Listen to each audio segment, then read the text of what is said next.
Before you get started making your first mod, it is important to understand what you're doing and why. The series aims to walk you through the modding process of Schedule 1 using S1API, starting with the basic outline of commonly misunderstood concepts. So who is this series for? Anyone with the will to learn and the dedication to spend time doing it. However, this series does assume that you have a basic understanding of C# and Unity, so in the case that you don't, there are plenty of other YouTube tutorial series that focus on that specifically. You can find some of those in the modding Discord in the dev resources section. By the end of the series, you should have a basic understanding of S1API and how to use it to interact with the game from a mod. You should be able to do things like create custom quests, access dead drops, hooking into time events, and more. So what is Mono and IL2 CPP? So Mono, you have readable C# code. You get that by dumping the game with Asset Ripper. For IL2 CPP, you cannot dump the game with Asset Ripper because the game code is converted to C++. So we have alternate and alternate beta, and then we have none or public and beta. These are the actual Steam branches for the game. So if you go in, right click your game, go to properties, you can head into the beta section. You have none and beta are going to be IL2 CPP. And then you also have the alternate and alternate beta, which are for mono. The ones with the beta in the name are for the beta updates of the game whenever there is a beta update available. So as I mentioned, for mono, you are able to read the game's C# code. Sometimes Melon Loader does suppress some mod errors or game errors. Usually you can find those at this directory right here inside the player.log file. It is also the easiest to mod/prototype in.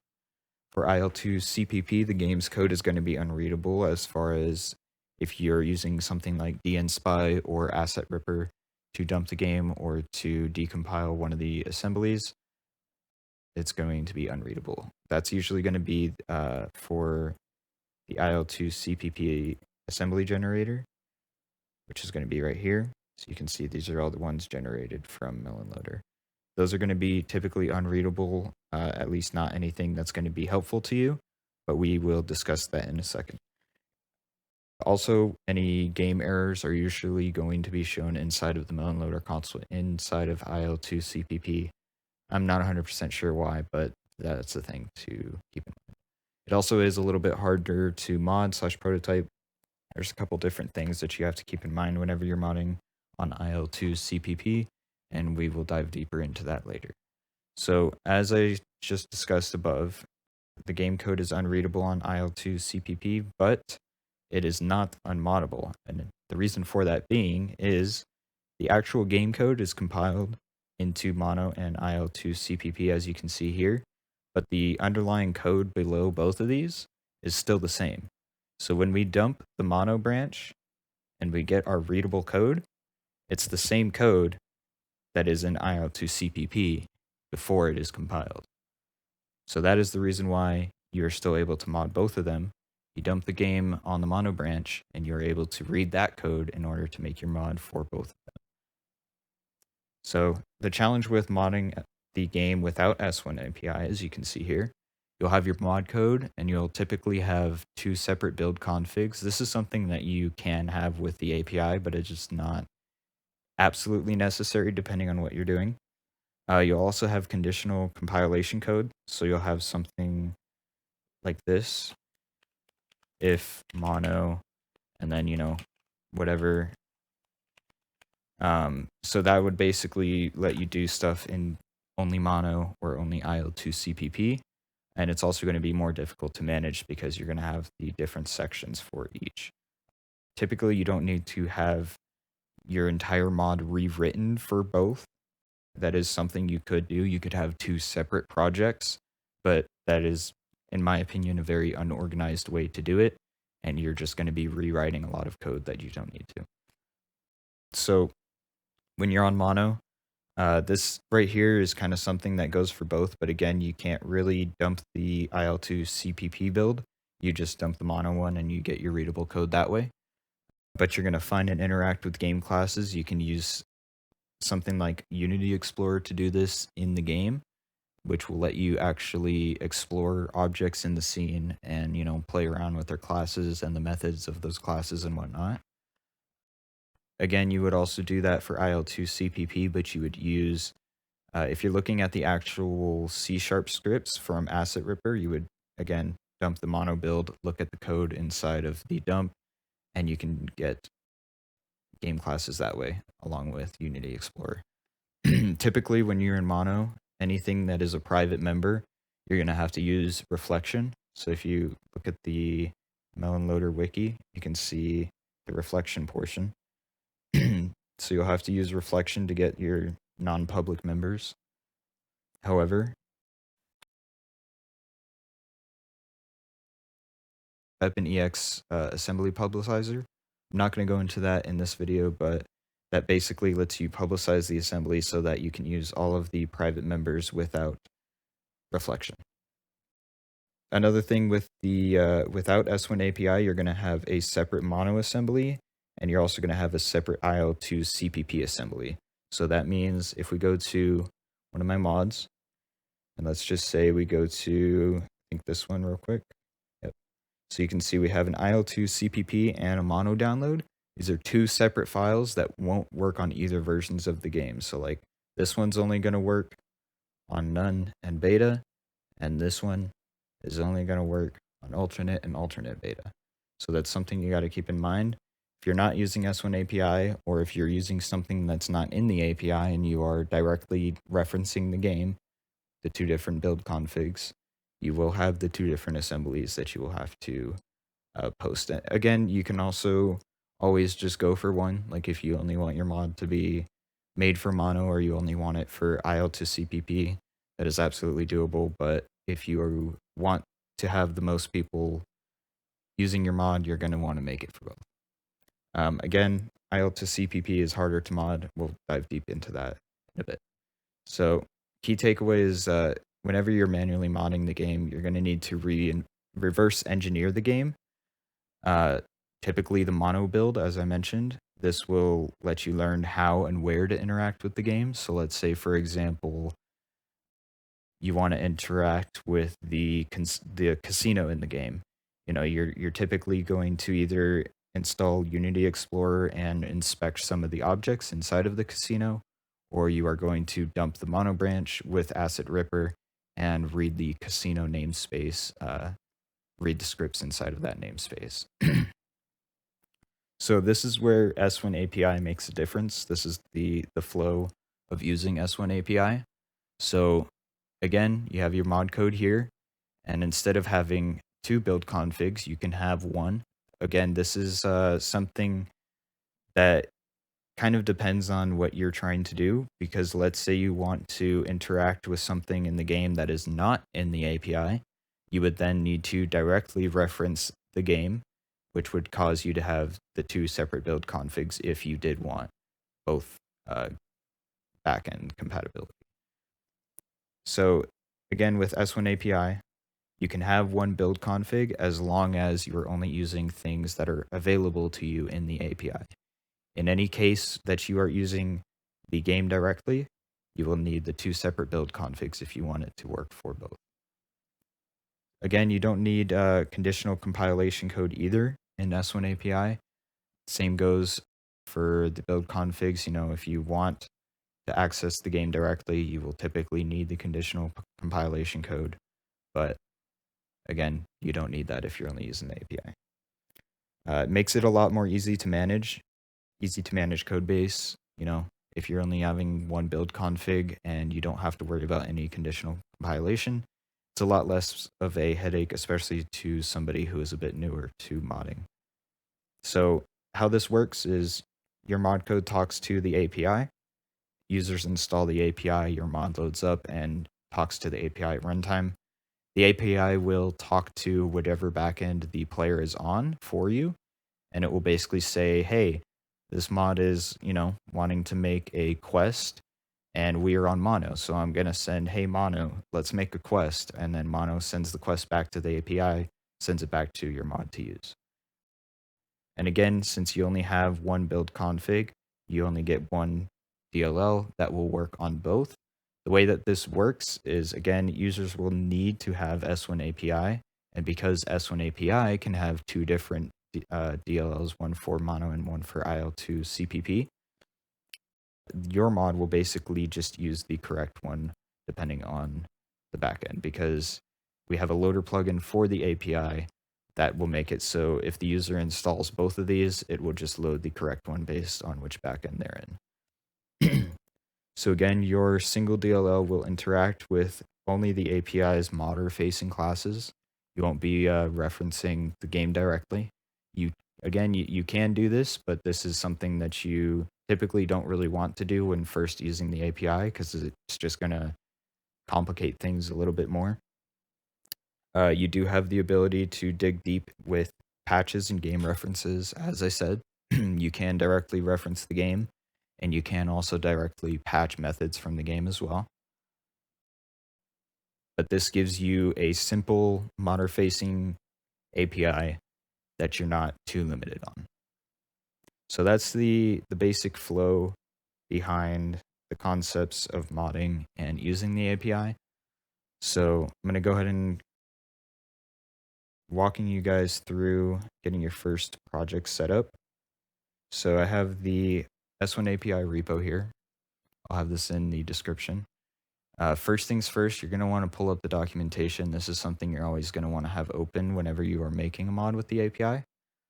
The docs section is kind of what this YouTube series aims to be, just in a visual representation. So I'm going to head to the API section here. This is where you can explore everything that the API has to offer to you. So let's say you want to access dead drops. Here we have dead drop instance. This represents a dead drop in the scene. We have a dead drop manager, which provides access to dead drops present in the scene. So this is something that we're going to be using in a later episode. So if I go into dead drop manager, you can see we have deaddrop.all. So that doesn't say an all here, but it's a property, so that it would be accessed with deaddropmanager.all. So this is an array of dead drop instances. So if we go back, this is, a class that represents a dead drop in the scene. So an array, I'm going to assume that you already know what that is. We have an array of dead drops here. That's every single one that's going to be in the current scene that you're in. So if you try to access this in the menu scene, for example, this is going to be empty. But if you access it in the main scene, it is going to have every dead drop inside of the main scene. Then you also have the empty ones. These are all the ones that don't contain any items. This is something that you're typically not going to use. If you are going to use this, then you already know what you're doing. So I'm going to assume that you're not going to use that. We also have get closest. So this will allow you to pass in, say, for example, like a player position. So let's say you wanted to get the closest dead drop to a player. You could pass in their player position here, and then this will give you the closest one, and you could even pass in must be empty if you want it to be empty. So that's kind of a little, basic walkthrough of the API page. You can explore this all you want on your own.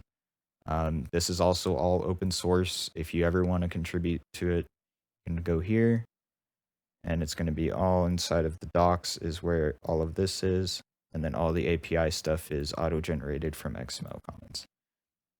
So once you've familiarized yourself with this page, you don't need to read everything. Just familiarize yourself with how to navigate between these and, how to look through things. You can also search things here. You're going to go to the template here. This will also be in the description. There is two different branches here. There's also a release. The release is for a template for VS Studio, which will let you access like an actual project setup wizard. This is a little outdated. I will try to get a more updated version of this. So for this example, we are going to be using the master branch, which is the already set up project ready to go. So if you have Git, you probably already know how to use it. You can clone it with Git, but if you don't, you can download the zip. You can save it. And I'm going to go to my coding directory here. This is the game dumped with asset ripper. So I'm going to go here, and I'm actually going to just toss this back here. I'm going to open this, and then you will need some sort of IDE. You can get Visual Studio is going to be the most popular one. You can get it here. Download Visual Studio. I personally use JetBrains Writer. You can also use Writer if you want to. Completely up to you. So go ahead and open up the SLN file here.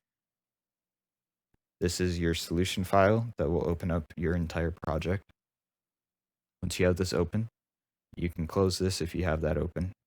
Yours might look a little bit different if you're using Visual Studio, but it's pretty much the same process. I can show you here. Open with Visual Studio. Once you have it open. So the main differences is this is where the build configs are. So you can see we have a cross compat one. That's what I was talking about back here. Let me find it. One cross compat build config. So that's what this is. Then you have your other two for the respective two branches. And then in Writer, those are going to be right here. One thing I forgot to mention is you also need to update the path inside of the project. There's going to be 3 different paths for each build config. The way to do this is with Writer, you can select the C# project right here and hit F4 to open the CS project. You can also do this in Visual Studio by double clicking this one right here. Go to game path right here, and you're going to update this to be the path to your game wherever your mono one is. So this right here is my mono game, my alternate one. You're going to update this one for mono. And then same for cross compat as well. That's also going to be your mono path as well. And then for public or for IL2 CPP, you're going to update that one as well. And then to build the actual project, this is how you're going to build it into the DLL file so that you can actually put it into your mods folder. On Visual Studio, you will press build and build the template. And you'll see it will start the game. And then you'll see if we look in our mods, right here, we have the template loaded. And then same thing for Writer, this little hammer right here, and it will start the game. And again, we have the mod loaded. So first thing that we're going to do is we're going to go in here and we're going to do a new public override. And then I'm just going to use, where is it? On initialize melon. Why is it not showing up? I already have it. Okay. That was my bad. I already wrote it right here. Okay. We're going to use melon logger. And this will let us log a message into the console. So we're just going to say our first mod has loaded. And we're going to build it. Now, if we look in the console and wait for everything to start up, you should see right here, our first mod has loaded. So now you pretty much have made your first mod. I mean, it doesn't really do anything yet, but you have a mod and it loads and you can make it say whatever you want inside of the console, which is basically the first step. This is what we call hello world in the programming world. So if you want, you can do the classic hello world. But yeah, so that's going to be pretty much it for this episode. Next episode is going to dive deeper into actually using the API. We're going to focus on accessing dead drops first, probably dive into making quests in the next one after that, maybe throw those into the same one, we'll see. But yeah, once you have this set up, you can already start using S1API stuff. As you can see, using S1API dot, and then you can already start accessing all the namespaces. So yeah, I will see you guys in the next episode where we will go over actually using the API in the code.